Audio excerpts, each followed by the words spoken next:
3年間もの長い間、オリバーという名前の小さな黒と白の猫は、毎日午後10時40分の電車を忠実に待っていました。雨の日も晴れの日も、冬も夏も彼はプラットフォームに腰掛け、明るい緑の目を輝かせながら線路を見つめ、尻尾を期待感いっぱいに振っていました。駅に通い慣れた人々は、小さな猫の姿に慣れ親しみ、日々の通勤の際にいつもそこにいる存在でした。好奇心はすぐに常連の通勤客をくすぐり始め、彼らはオリバーがなぜその特定の電車にそんなに執着しているのか疑問に思うようになりました。何人かは彼は何年も前に彼を捨てた飼い主を待っているのだと信じていました。他の人々は単に電車のリズミカルな動きと近づいてくる電車の音に魅了されているだけだと考えていました。年月が経つにつれてオリバーの揺るぎない献身は伝説になりました。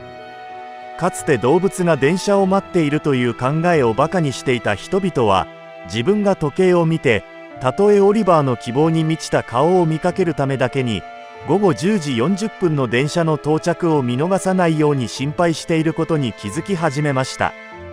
しかし、誰もオリバーの揺るぎない決意の本当の理由を知りませんでした。実は、隣接する森の奥深くに、トンプソンという名の老人が住んでいました。彼は優しく穏やかな魂でしたが、末期のがんと診断されていました。医師は彼にあと数ヶ月の命しかないと告げ、彼は最後の数日を一人で過ごすことに心を痛めていました。しかし、トンプソン氏には知られていませんでしたが、オリバーは彼の秘密を発見していました。毎晩、午後10時40分ちょうどに、トンプソン氏は厚いコートを着て森に分け入り、線路に沿って走る小道を歩いていました。オリバーは彼に続き、小さな足で落ち葉の上を軽く踏んでいました。まるで人間の友人を導くかのように、トンプソン氏は電車が通り過ぎる音、車輪がレールに当たってカツカツと音を立てる音にいつも魅了されていました。それは人生に可能性が満ち溢れていた時代を思い出させてくれました。午後10時40分の電車の到着は彼にとって痛烈な反省の瞬間であり、若い頃の記憶を振り返り、慰めを見つける機会でした。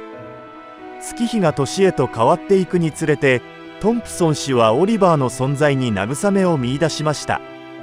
彼らは線路脇の木製のベンチに座り、遠くから聞こえる電車の汽笛の音を聞きながら、電車が夜空に消えていくのを眺めていました。